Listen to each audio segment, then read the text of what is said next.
오늘 말씀 학개서 1장 7절 8절 말씀 보겠습니다.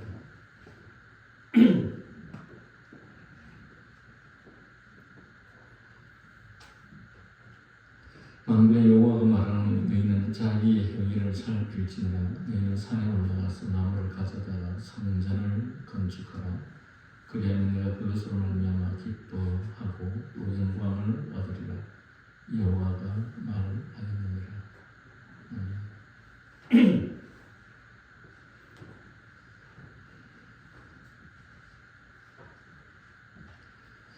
성전 수축과 관련해서 예배의 관계, 또 예배의 소중함에 대해서 좀 더 구체적인 말씀들을 나누고자 합니다. 우리가 학개서를 보면서, 학개서를 통해서 포로에서 돌아온 이스라엘 백성에게 왜 성전 수축이 가장 우선인가를 제대로 알지 못한다면 학개서를 배우는 의미가 없을 것입니다. 학개서를 통해서 우리에게 말씀하시고자 하시는 가장 주된 명령은 성전을 수축하는 일이었습니다. 왜 성전인가? 그것은 성전을 강조하고 성전을 수축하라고 하신 것은 하나님께서 우리에게 예배를 회복하게 하시기 위해서였습니다. 왜냐하면 이스라엘이 하나님의 심판을 징계를 받아서 바벨론 포로가 된 원인 자체가 바로 이 문제이기 때문입니다.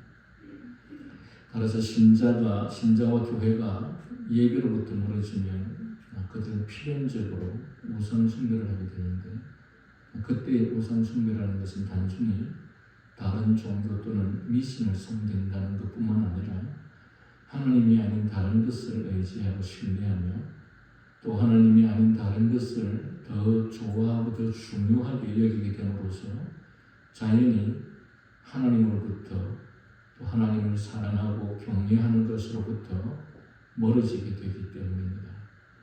그래야 결국 스스로 하나님과 멀어지게 됨으로써 멸망의 길로 가게 되기 때문에 그렇습니다. 그렇다면 왜 그렇게 예배가 중요한가? 또 우리가 예배를 드리는 이유가 무엇인가 했을 때, 예배는 하나님이 누구시고 또 우리가 누구인지를 인식케 하고 우리가 누구를 통해서 누구로 말미암아 사는지를 알게 하고 깨닫게 하는 역할을 하는 것이 예배가 주는 첫 번째 우리에게 주시는 은혜입니다.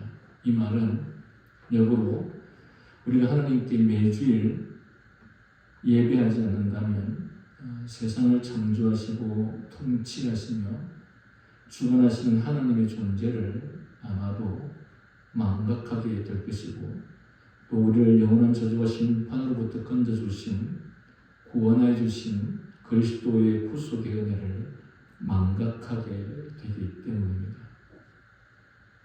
그래서 하나님께서는 이러한 이유로 우리로 하여금 매주일 일주일 중에 한 날을 정해서 예배케 하는 것입니다. 잘 아시다시피 우리가 11조를 왜 드립니까? 11조를 드리는 행위를 통해서 그것을 드릴 때마다 우리의 모든 수입이 하나님께로부터 온다는 사실을 생각하지 못한다면 우리는 우리의 모든 삶이 저절로 또는 우리의 노력으로 되는 줄 착각하게 될 것입니다. 이와 같이 주일이 없다면, 주일에 드려지는 예배가 없다면 우리는 우리가 사는 이 세상이 누구로 말미암아 창조되었고 누구에 의해서 다스려지는지 잊어버리게 될 것입니다. 그리고 그리스도로 말미암은 구속의 은혜가 얼마나 큰지에 대해서 잊게 될 것입니다. 그래서 하나님께서는 일주일 중에 한 날을 정하여서 하나님 앞에 예배하게 하는 것입니다. 뿐만 아니라 두 번째, 이 예배를 왜 우리들에게 드리게 하는 것이고 예배와 관련해서 성전 수축이 왜 그렇게 중요한가 했을 때, 우리는 예배를 통해서 우리 몸과 마음이 하나님으로부터 오는 은혜로 말미암아 회복되고 치유되고 또한 새롭게 되는 그런 은혜를 얻게 되기 때문입니다. 뿐만 아니라 이 예배를 통해서 하나님께서 우리에게 세상을 살아가는 지혜를 주시고 또 절망과 낭만 가운데 있는 사람들에게 소망을 주시고 뿐만 아니라 우리가 하나님의 명령과 하나님의 뜻을 알아섰을 때 그것들을 실제로 수행할 수 있는 능력과 힘을 제공받는 시간이 바로 예배 시간이기 때문에 그렇습니다. 그래서 예배 가운데서 하나님을 만나서 하나님께로부터 말씀을 듣고 우리를 향하신 귀한 진리를 배우고 우리에게 지시하시는 명령을 받고 또는 우리가 잘못 알고 있고 잘못 걸어가는 삶에 대하여서 깨닫고 그 명령을 따라 살 수 있도록 하는 시간이 바로 이 예배의 시간입니다. 또 하나님의 명령을 따라 살 수 있도록 하나님의 명령을 실현시킬 수 있도록 힘과 능력과 의지와 지식과 지혜를 주시는 시간이 바로 이 예배 시간입니다. 그래서 이러한 모든 것은 바로 예배를 통해서 가능한 것이고 또한 예배 가운데 임하신 하나님을 만남으로써 가능한 것입니다. 그러므로 진정한 참된 예배는 거듭난 하나님의 백성, 회심하여 심령이 새롭게 되어서 하나님을 진정으로 창조주요 구속주요 주권자로서 믿고 인정하는 자들만이 할 수 있는 것이 이 예배인 것입니다. 하나님은 바로 예배를 통해서 하나님의 자녀들이 하나님의 지상 명령인 땅을 정복하고 다스리고 충만하게 하는 일을 하게 하십니다. 이렇듯 예배란 신자들에게 매우 중요한 것이니 그 예배를 온전히 드리는 것, 그것보다 더 중요한 것은 신자에게는 없다라는 사실입니다. 왜냐하면 하나님께로부터 임하는 모든 것들은 바로 하나님께서 공식적으로 베풀어주신 예배를 통해서 가능하기 때문입니다. 그리고 하나님으로부터 힘과 능력과 지혜와 지식을 얻지 못하고서는 그 어떤 경우에도 하나님께서 명하신 하나님의 나라를 이루라고 하는 이 지상 명령을 수행할 수 없기 때문입니다. 오늘날 많은 사람들이 하나님께서 명하신 지상 명령을 수행하겠다고 세상에서 많은 역할들과 일을 하는 사람들이 있습니다. 그러나 이 지상 명령 자체를 하나님께서 우리에게 명하신 것이고 그리고 이 지상 명령은 하나님께서 주시는 능력 아래에서 가능한 것이기 때문에 결국 예배를 통해서 하나님의 뜻과 하나님의 지혜와 또한 하나님 주시는 능력과 힘을 입지 아니하고서는 결코 이 일을 수행할 수 없습니다.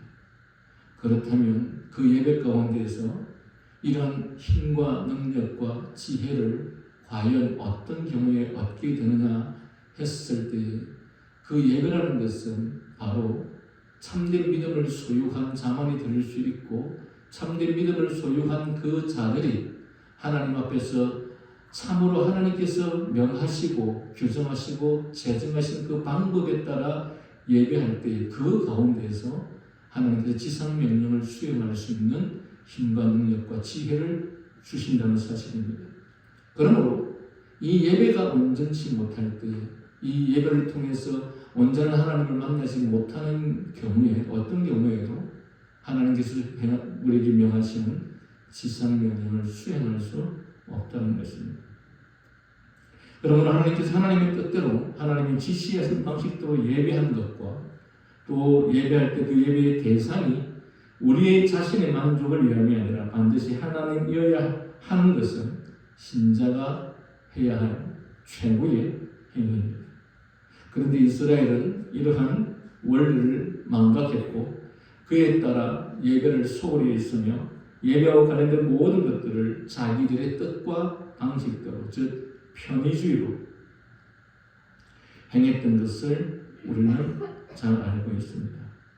마치 오늘 우리 시대의 현대인들이 예배 역시도 우리 시대에 맞게 해야 된다라고 주장하는 것과 마찬가지로 지금 이 이스라엘 백성들도 바로 이와 같은 사고방식으로 하나님 앞에 예배하는 행위를 하였으므로 그 결과로 하나님께로부터 이렇게 심판을 당하는 경험을 하게 된 것입니다.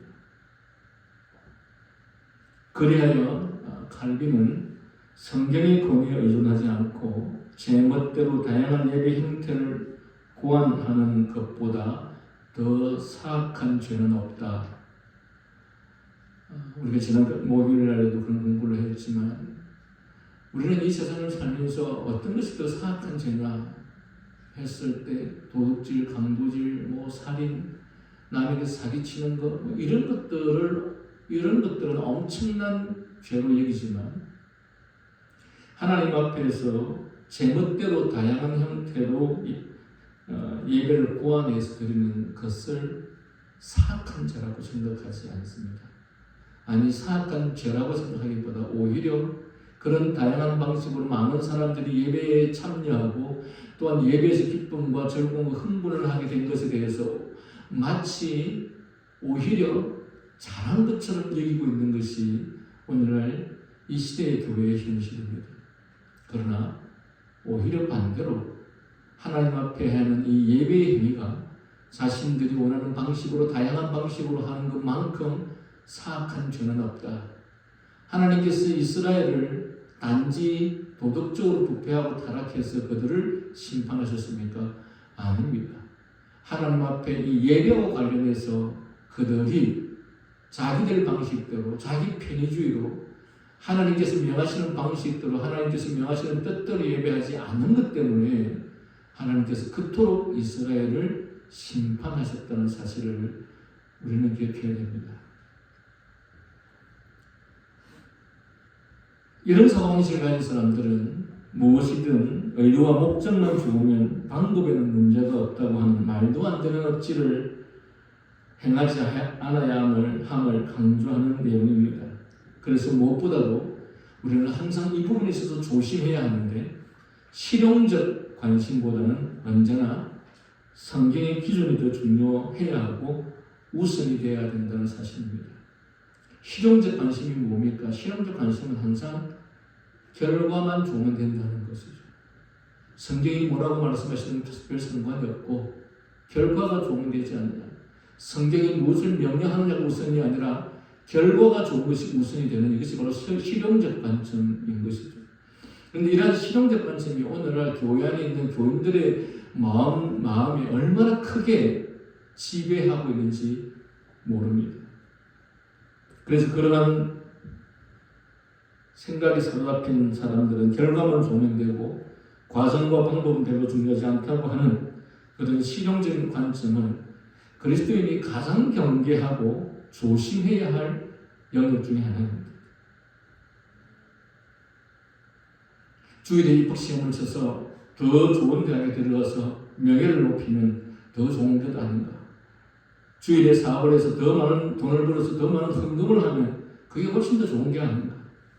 타 종교의 대학에 들어가서 미사를 드리고 법회에 참석하더라도 더 좋은 대학에 가서 명예와 건설을 갖게 되면 그것이 더 좋은 것 아닌가.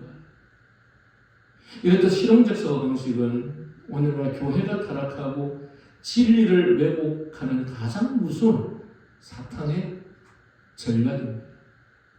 하나님은 언제나 결과보다 과정이 우선이고 결과보다 하나님이 지시하신 방법과 방식이 우선입니다. 예배가 만족스럽고 사람들이 좋아하고 사람들이 많이 모이기 때문에 그런 좋은 결과를 얻기 때문에 하나님의 방법이 아니어도 괜찮다는 것입니다. 아마 이런 사람들은 이런 신앙을 가진 사람들은 신사참배나 총칼이 주는 위협 앞에서 당신 지금 여기서 예수를 안 믿겠다고 한마디만 하고 나가서 믿으면 된다고 하면 예 그렇게 하겠습니다 할 것입니다. 그들은 아마도 내가 입으로는 그렇게 여기서 안 믿겠다고 하지만 나는 여전히 내 마음속으로 믿고 있어. 이런 식으로 사실을 아마도 합리화하겠죠. 남 앞에서 내가 법회를 참석하지만 나는 불교를 믿는 것이 아니라 하나님을 믿는 사람이야. 그래서 이 외적 행위는 별로 중요하지 않아. 내가 가톨릭 대학에 가서 미사를 드리면서 나는 비록 이 시간에 앉아서 미사를 드리고 있지만 나는 주님을 믿어, 나는 기독교를 믿어, 이렇게 하면 된다는 식의 그런 실용적 사고방식인 것이죠. 이스라엘이 바로 범한 죄가 바로 이와 같은 형태의 범죄였습니다. 근데 또 다른 형태의 하나님 앞에서 하나님의 진리를 왜곡하여 잘못 행하는 경우도 있습니다. 일반적으로 우리가 알고 있기로 3대 칼빈주의 하면 비비 워필더, 헤르만 바빙커, 아브라함 카이프 이 세 사람을 말합니다. 아브라함 카이프는 사실은 정통 칼빈주의자라기보다는 신칼빈주의자입니다. 1880년부터 1920년까지 40년 동안 네덜란드 신학 전체를 완전히 장악했던 사람이 바로 이 아브라함 카이프라는 사람입니다. 카이프는 한편으로는 훌륭한 신학자이기도 하고 또한 훌륭한 그리스도인이라고 말하기도 하지만 정통 칼빈주의자들의 입장에서 볼 때는 엄청난 잘못을 저지른 사람 중에 한 사람입니다. 카이프가 저지른 가장 큰 잘못이 무엇이냐면 가정중생 교리를 주창했던 사람이었습니다. 가정중생 교리라는 건 뭐냐면 믿는 부모에게서 태어난 자는 그 자체로 거듭난 것으로 가정해야 한다라고 하는 말입니다. 내가 믿는 믿는 가정에서 자녀로 태어났다면 그것 자체로 그는 중생한 사람이다 라고 가정해야 된다는 것입니다. 이러한 그의 주장은 그 당시의 신자들에게 믿는 부모에게서 태어난 사람은 회심과 중생의 과정 없이도 그 자체로 천국에 가는 보증이나 다름없다는 그런 뜻이 되어버렸습니다. 이러한 그의 신학의 영향은 시간이 지날수록 신앙에 있어서 하나님을 만나는 하나님의 역사를 체험하는 체험신앙에 대한 중요성과 자신의 내면과 영혼을 살피라는 요청이 이 신학의 영향으로 점점 더 사라지게 되었습니다. 결국 새로운 세대의 언약자손, 즉 새롭게 하나님을 믿는 그 시대의 사람들에게 있어서 요한복음 3장 3절 예수께서 이르시되 진실로 내게 이르노니 사람이 거듭나지 아니하면 하나님의 나라를 볼 수 없고 오직에서 사람이 물과 성령으로 거듭나지 아니하면 하나님의 나라에 들어갈 수 없다라고 말하는 이 중생교리에 대해서 거의 관심을 갖지도 못한 채 자라게 만들어버렸습니다. 그리고는 이 가운데 많은 사람들이 목사가 되었습니다.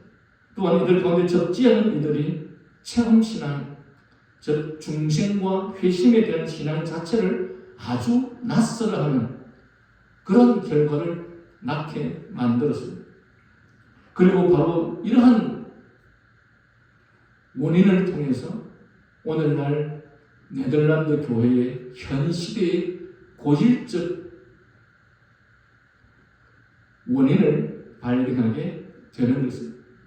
거듭남을 몸소 체험하지 못한 사람들이 교회의 목사가 된다면 이들은 신앙에서 마음과 체험의 측면은 내버리고 기껏해야 지성만 강조하는 격이 될 것입니다. 그래야 그들의 설교의 초점은 언제나 내면보다 사실 그 자체의 지식에 근거하고 또한 참된 구원 신앙이 아닌 역사적 신앙이 되어버리도록 만들어버린 것입니다. 이런 환경에서 믿음의 열매는 즉 중생과 회심보다는 외면으로 기울기 십상이 되어버렸고 그리하여 이 신칼빈주의 안에서 나타나는 신앙은 문화와 이른바 문화 명령에 대한 유례없는 관심을 가지게 되는 것입니다. 내면적 신앙에 대한 갈망과 체험, 즉 거듭남과 회심에 대한 관심이 없으니 그런 열망이 없으니 자연스럽게 내면보다는 외적인 일에 관심을 가질 수밖에 없었던 것입니다.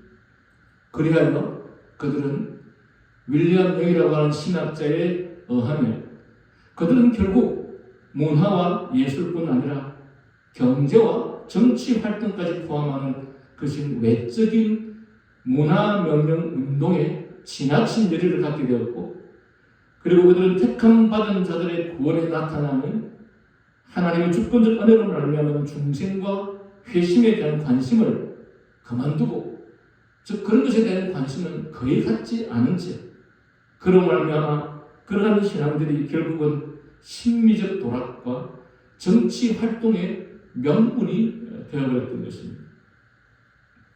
회심과 중생, 내면과 영혼의 문제를 등한시하고 모든 영역의 하나님의 주권 또는 문화명령이라는 기치 아래 그들이 했던 운동의 결과가 오늘 이 시대에 와서 어떤 결과를 낳게 되었는가? 전 세계에서 성적 타락과 동성연애가 가장 심각한 나라 중에 하나가 이 네덜란드 교회입니다. 모든 영역 속에 하나님의 주권이 임해야 된다고 하는 이 말 자체가 잘못된 것이 아닙니다. 문화명령 자체가 잘못된 것이 아닙니다. 이것은 하나님께서 아담과 하와에게 에덴 동산에서 명령했던 것입니다.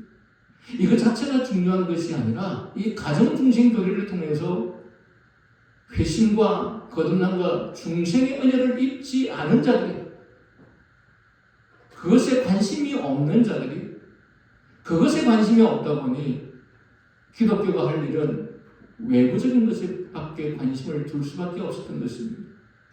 그래서 중생과 회심을 하지 않은 사람들이 스스로 중생했다고, 또한 스스로 하나님의 백성이라고 생각하고, 그들은 그러면 어떻게 하면 이 기독교가 세상에 영향을 끼칠 것인가 했을 때 그들은 이 아브라함 카이프의 문화명령이라고 하는 주제 아래에서 그들은 열심히 문화운동을 통해서 모든 영역에서 하나님의 주권이 임하도록 하겠다라고 하는 이 기치 아래 그런 일들을 했던 것입니다.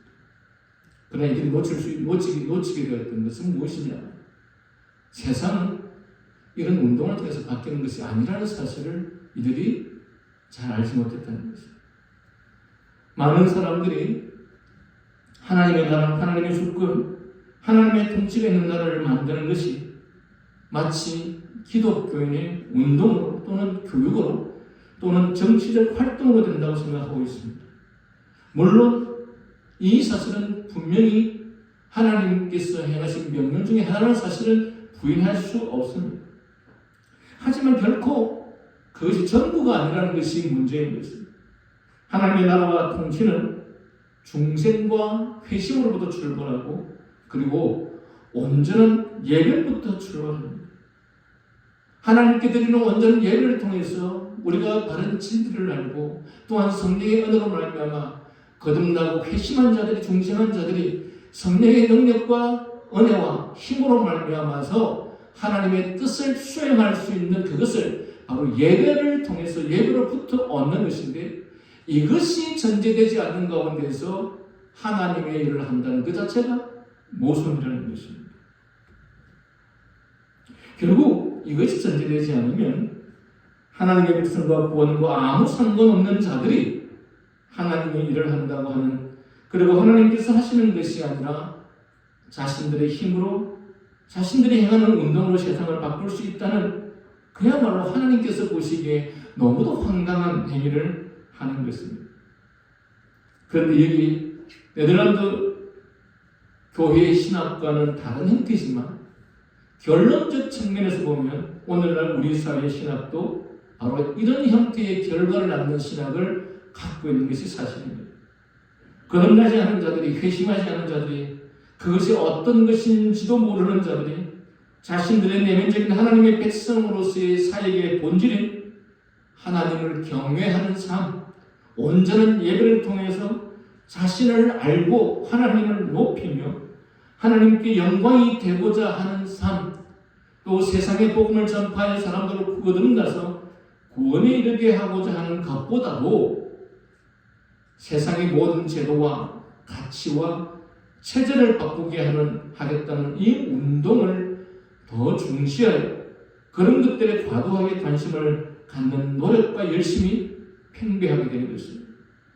오늘날 한국교회는 사실 간단신앙주의라고 하는, 즉 사형리 또는 전도 폭발 같은 전도 방법을 통해서 도대체 회심이 뭔지, 중생이 무엇인지 또 알지도 못하는 자들이 나는 구원을 받았다, 믿음을 가졌다 하는 그러한 자들이 영혼의 내적 체험에 대한 관심이 없으니 자신 안에 자신이 구원받았는가 아닌가, 중생했는가 아닌가, 회심했는가 아닌가, 이러한 것에 대한 갈망과 체험과 그것에 대한 스스로의 성찰하는 시간들을 전혀 갖지 않는 사람이 되다 보니 그리스도인들이 해야 할 일이 무엇인가, 기독교인들이 해야 할 일이 무엇인가 했을 때 그들은 세상을 도덕적으로 바꾸어가는 것이 기독교인의 해야 하는 활동이라고 여기게 되어서 결국은 그러한 것들을 행할 수 있는 준비가 되어 있지 않은 사람들이 그런 일을 하게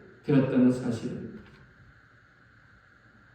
그래서 그런 내면적인 것에 관심을 두지 않는 자들은 자신이 하나님의 일이라는 것이 외부적인 것밖에 할 게 없어 보이기에 카이프의 문화면인 같은 신학에 기초하여 지나치게 외부적인 측면인 하나님의 주권이 모든 영역 가운데 임해야 한다는 기치 아래에서 문화명령을 수행하는 것이 마치 기독교 사역의 본질인 것처럼 생각하게 된 것입니다.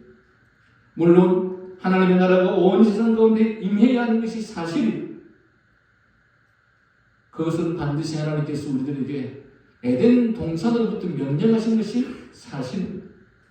그러나 그것은 반드시 전제되어야 하는 것이 있는데 그것은 회심과 중생, 온전한 예배가 전제되어야 된다는 것입니다. 다시금 말하지만 세상에 타락하는 것을 사람들이 바꾸겠다고 되는 것이 아닙니다.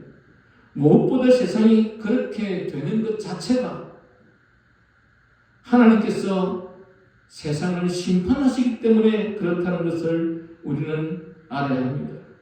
세상이 타락하도록 내버려두고 있다는 사실, 악의 세력이 지배하여 세상의 온갖 사상과 가치관과 이념이 하나님의 그 진리로부터 멀어지는 것이나 또한 그것과 정반대로 돌아가는 그 자체가 하나님께서 세상이 그렇게 망해가도록 허락하신 하나님의 심판이라고 생각하는 것이 성경의 관점에서 맞다라고 하는 것입니다.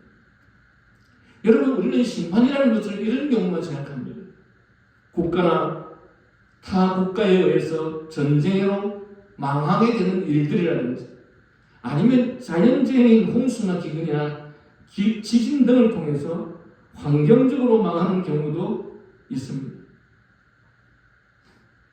그래서 우리는 대부분 그런 것들을 하나님께서 심판하셨다고 생각합니다.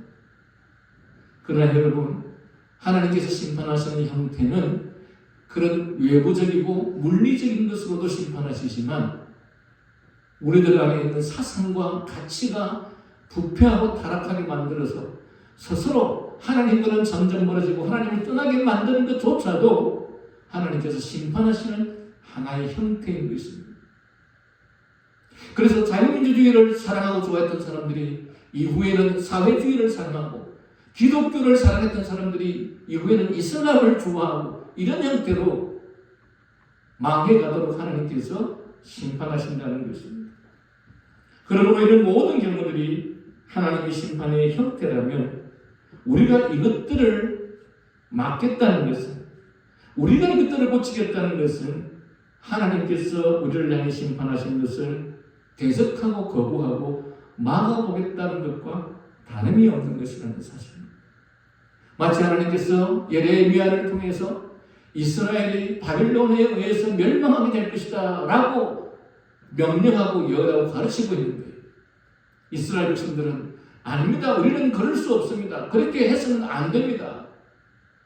그래서 정치적으로 애국과 손잡고 바벨론과 손잡고 아시리아와 손잡고 이런 방식으로 그 문제를 해결하려고 하는 것과 전혀 다를 바 없는 것이 오늘날 우리 시대에 우리가 갖고 있는 사고방식과 별반 다르지 않는 것입니다.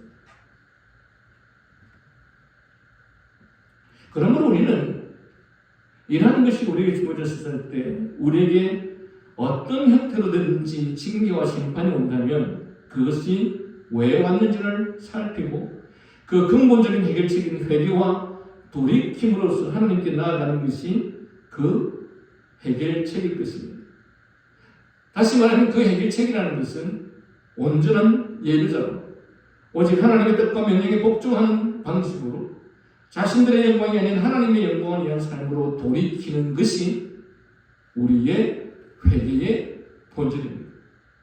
그런데 사실 우리는 온전한 예배로 돌아가는 일, 자신의 영광이 아닌 하나님의 영광을 위한 삶, 세상을 좋아하기보다 하나님을 섬기며 헌신하는 것에는 아무런 변화도 없으면서 우리가 속한 정치, 경제, 교육 환경을 바꾸면 좋아질 것이라고 하는 이 참으로 황당하고 어리석은 생각을 하고 있는 것이 오늘날 우리의 현실입니다. 하나님께서 의도적으로 세상이 그렇게 타락하도록 내버려 두시는데 인간이 어떤 활동과 운동을 통해서 하나님의 뜻을 바꿀 수 있는가? 물론 그리스도인이 온 세상에 하나님의 나라가 임하도록 하는 일은 모든 영역 가운데 하나님의 주권이 하나님 나라의 사상과 체계가 세워지는 것을 신자에게 주어진 하나님의 명령이요 소명입니다. 그런데 그러한 명령과 소명은 하나님을 온전히 예배하는 것으로부터 출발하는 것이요 하나님을 진정으로 사랑하고 섬기는 거듭난 회심한 심령이 새롭게 된 자들이 할 수 있는 영역이라는 것입니다. 하나님께서는 바로 그런 하나님의 백성에게 땅을 정복하고 다스리고 충만하라는 명령을 소명을 주신 것입니다. 그러므로 우리는 무엇이 우선이고 무엇이 앞서야 하고 무엇이 전제되어야 하는지에 대한 지식이 없으면 오히려 그러한 행들이 즉 하나님의 일을 한다고 하는 그것이 오히려 더더욱 심판을 자초하는 것이요 오히려 그것이 스스로 더 망하는 길을 선택하게 되는 것이라는 것입니다. 조금 전에 네덜란드 교회를 예를 들었는데 네덜란드 교회가 왜 부패하게 되었는가? 그들이 하나님 앞에서 해야 될 첫 번째 일이 우선되어야 하는 일이 하나님 앞에서 중생과 회심을 통해서 온전한 예배로 회복되어지는 것이 우선이 되어야 되는데 그런 것에는 아무런 관심이 없고 그런 것에 대해서는 의식도 하지 못하게 되는 그런 상황 속에서 그래도 기독교인이 그리스도인이 무엇을 해야 될 것인가라는 고민을 사람들은 하게 되었던 것이고 그랬을 때 우리가 세상을 바꾸자 모든 영역 속에 하나님의 주권이 임하도록 하자 라고 하는 기치 아래 그런 운동을 했던 것이 결국은 오히려 네덜란드 교회가 더더욱 부패하고 타락하게 된 그래서 전 세계에서 말씀드린 바와 같이 유례 없이 가장 성적으로 타락하고 동성애가 가장 유행한 나라가 되어버린 것입니다.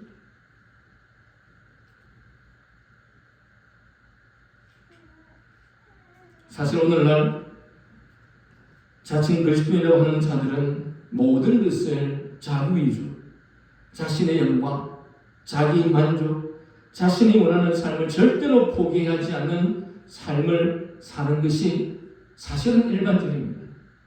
어쩌면 어느 것 하나 하나님이 명하시는 대로 하는 것이 없는 그리고 하나님의 명령 앞에서 순수하게 있는 그대로 순종하는 것이 과연 얼마나 있습니까?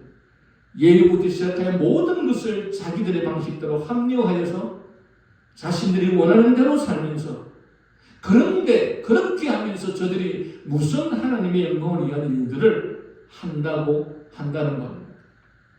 하나님은 우리들을 하나님의 백성으로 삼으시고 거듭나게 하시고 믿음을 주셔서 구원받게 하셨을 때 우리에게 주신 명령이 복음을 세상에 전하고 하나님의 나라가 세상 모든 영역 가운데 임하게 하는 것이었습니다.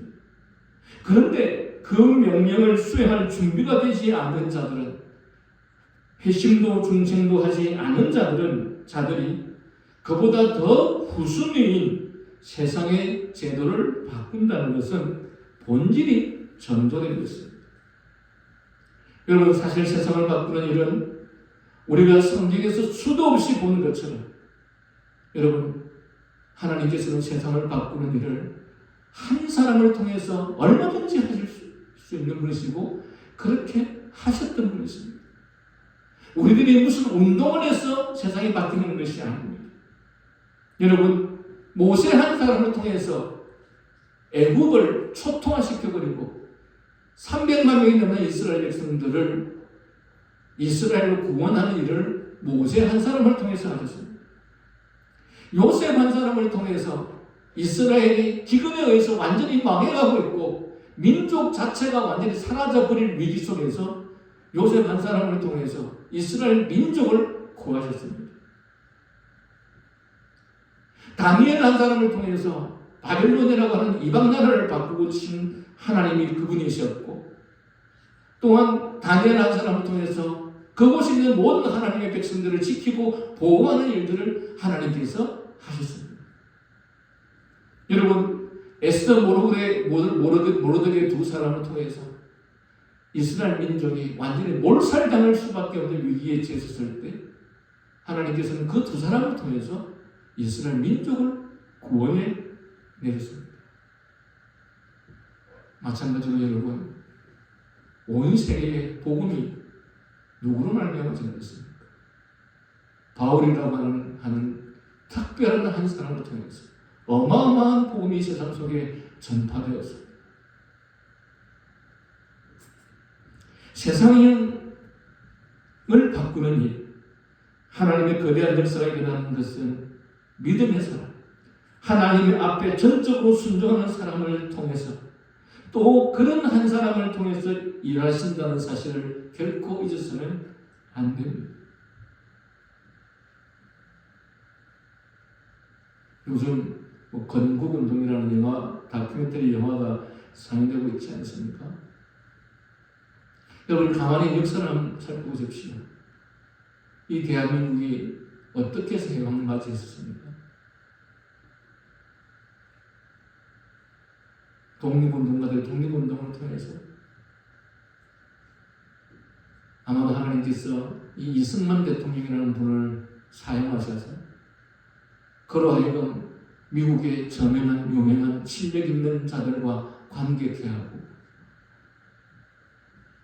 아마도 그 한 사람이 미친 영향은 어마어마하게 큰 것이었습니다. 사람들은 그런 사실들을 잘 모르죠. 물론 이것조차도 하나님의 전적인 계획 속에서 이루어진 것이십니다.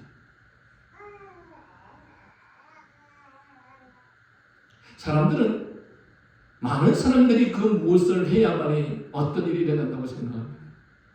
그러나 우리가 성경의 역사 속에서 살펴서 아시는 것처럼 하나님께서 한 민족을, 한 국가를 움직이는 것조차도 한 사람, 믿음의 사람을 통해서 이루신다는 사실을 생각할 때 세상은 하나님께서 바꾸시는 것이지 사람들이 하는 운동을 통해서 바뀌는 것이 아니라는 사실입니다.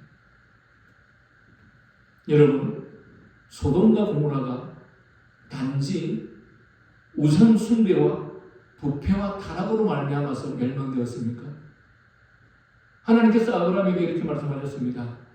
그곳에 의인 10명만 있으면, 내가 소돔과 고모라가 그렇게 부패하고 타락하고 우상을 섬기고 있지만 그곳에 의인 10명만 있으면 내가 소돔과 고모라를 멸망시키지 않겠다.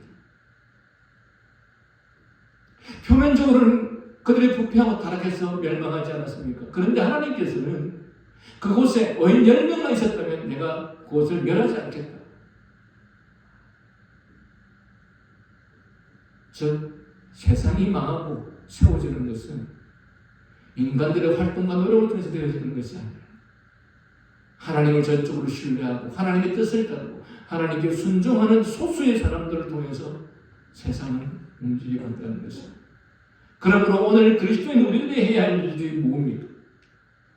우리들이 하나님 앞에 바로 서 있으면, 우리들이 참된 예배로 돌이키면, 우리들이 중생하고 회심하여 하나님의 영광을 위한 삶을 산다면, 우리들이 돌이키고 회개하면서 우리 자신을 위한 삶을 살지 않고 우리 자신의 기회를 위해서 살지 않고 우리 자신의 영광을 위해서 살지 않고 하나님께 돌이킬 때에 하나님께서 이 나라 이 땅의 교회를 지킬 것입니다. 여러분 자신들이 갖고자 하는, 여러분 자신들이 포기하지 못하는 세상에 대한 욕망, 하나님의 명령과 법을 합리화시키면서까지 포기하지 않는 그것들을 내려놓는다면 사람들이 나가서 이런저런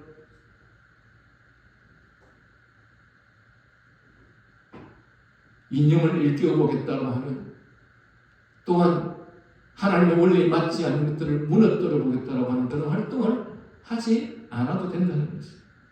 왜냐하면 하나님께서는 이 세상을 하나님을 섬기는, 하나님을 믿는 하나님의 백성들을 위해서 국가와 사회를 존재케 하기 때문에, 다시 말하면 모든 키는 바로 그리스도인들에게 있다는 것입니다. 오늘날 이 땅에 어쩌면 소돔과 고모라에서 하나님께서 아브라함에게 언약령만 있으면 결코 소돔과 고모라를 멸망하지 않겠다고 하신 것처럼, 이 나라 이 땅에 정말 신실한 믿음의 사람들이 소수의 사람들만 있다 하더라도 이 나라 이 땅은 망하지 않을 것입니다. 이 세상은, 이 나라는 하나님께서 지키시고 보호하십니다. 아니, 하나님은 이 세상을 당신의 백성들이 평화롭게 하나님을 숨기고 경외하도록 평화로운 나라를 만들어 주실 것입니다. 그러므로 우리가 과연 이러한 현실 앞에서 우리의 삶의 본질이 무엇인지, 우리의 사역의 본질이 무엇인지, 우리의 행위의 본질이 무엇인지를 제대로 알고, 그래서 하나님께서 가르치시고 명하시는 그 원리 앞으로 우리가 나아가야 하겠다. 그것이 우리가 이 학개서를 통해서 배울 수 있는 귀중한 진리라는 사실입니다. 기도하겠습니다.